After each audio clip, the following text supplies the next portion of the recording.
Right, so hi Boki. Thank you that you take the time to do this little interview with us.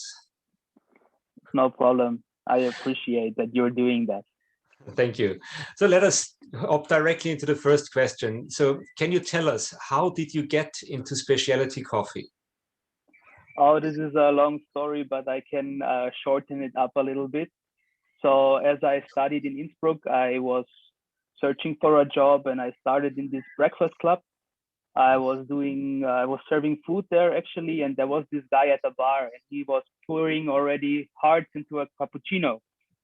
So, yeah, it was so nice that I started to watch YouTube videos. And one day, luckily, he got sick, and I could just jump in and do this job as he was doing it.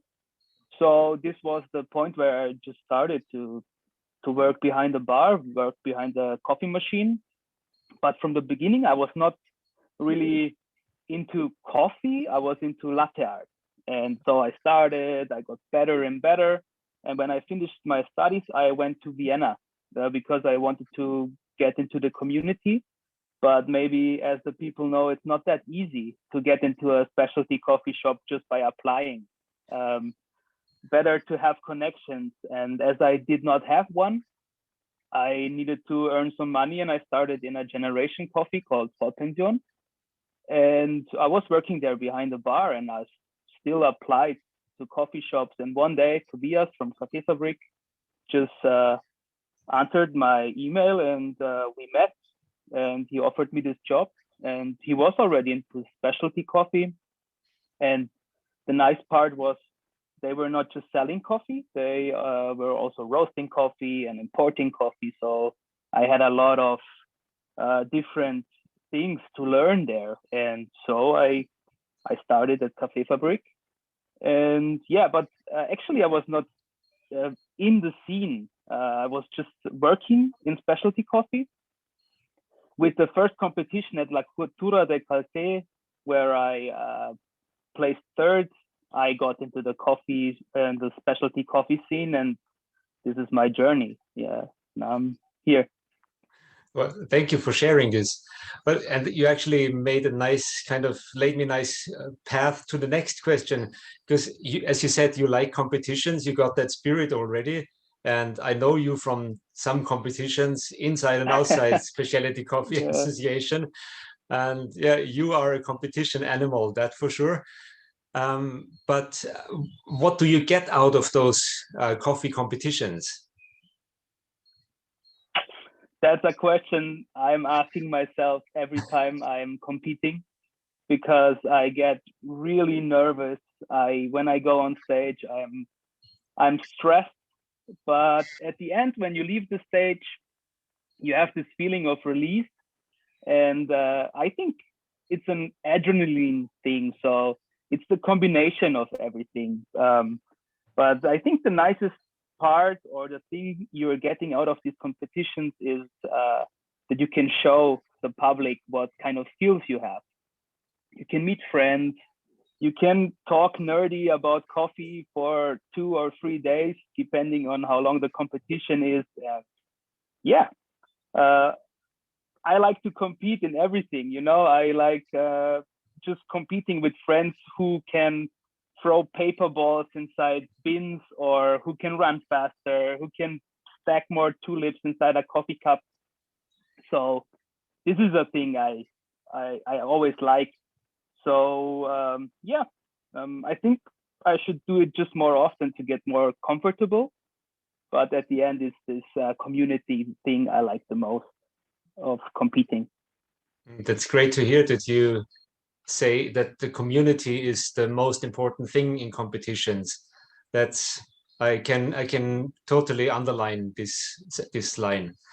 Okay, so coffee gives us a lot of moments, good moments, negative moments. We all also know those negative moments, but can you Yeah. share one of your best coffee moments with us? And I know there are many.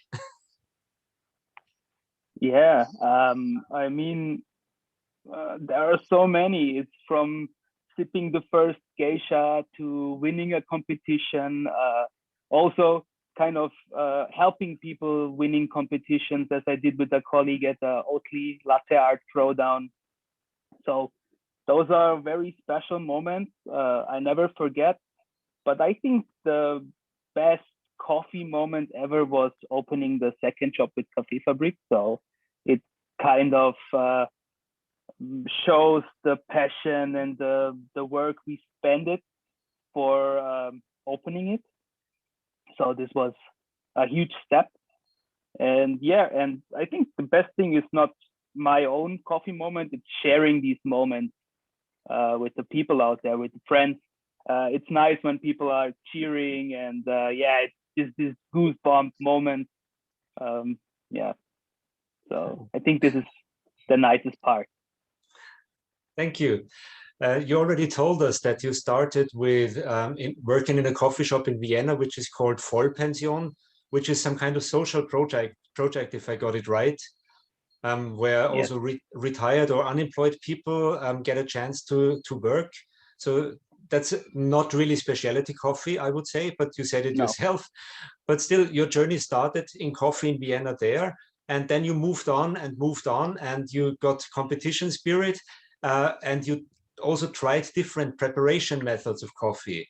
So when you look at it today, what is your favorite preparation of coffee? Is it filter? Is it Ibrik? Is it espresso or a milk beverage still?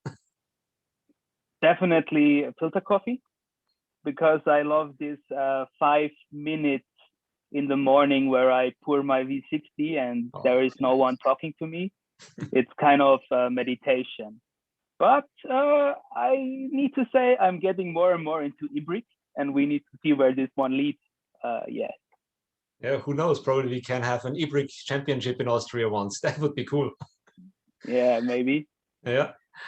All right, and so we are through with the questions I gave you before, but it also says that there is one spontaneous question which you have no idea what it will be. So now for this spontaneous question, it goes a little bit back to the question, best coffee moment. But can you share the moment where you had a coffee in the last couple of weeks, which absolutely surprised you, where you say, wow, what is this? This kind of coffee moment. You know what I'm talking about? Yes, I know. Good.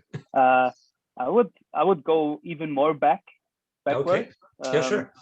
I when I started at Café Fabrik, I was in a shift with a friend of mine, and another friend came from Berlin, and he brought his coffee from Five Elephants.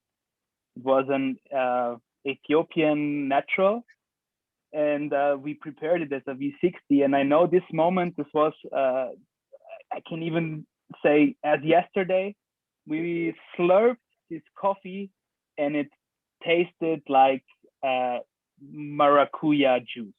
So it was this fruitiness overload, and still I don't remember the name. I don't remember the variety. I don't remember nothing. It was just an Ethiopian. And this was a moment where coffee completely blew my mind. I was not even thinking that coffee can taste this way. Afterwards, I tried geishas and libericas. Actually, I don't like liberica. Oh, well, like who likes cheese. Liberica? Yeah, but yeah, I had a lot of great coffees. As I have one coffee of you, we were cupping. It's amazing. But this first special coffee I ever had from Five Elephants is still in my head, and if I get it one more time, I can't wait for. Yeah. Do you remember the year? When was that? This was, I think, 2017.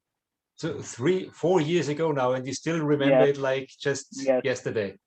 But isn't Yes. that great about coffee, that there are moments like this which you cannot wipe them off out of our head? No, and still we are, me and my friend, we are talking about this coffee sometimes Yes, when we meet, and we have this new coffees and trying around different fermented coffees. We were always like, oh, this is not the coffee we had back then. Okay, Bojan Pasic, aka Boki at the machine.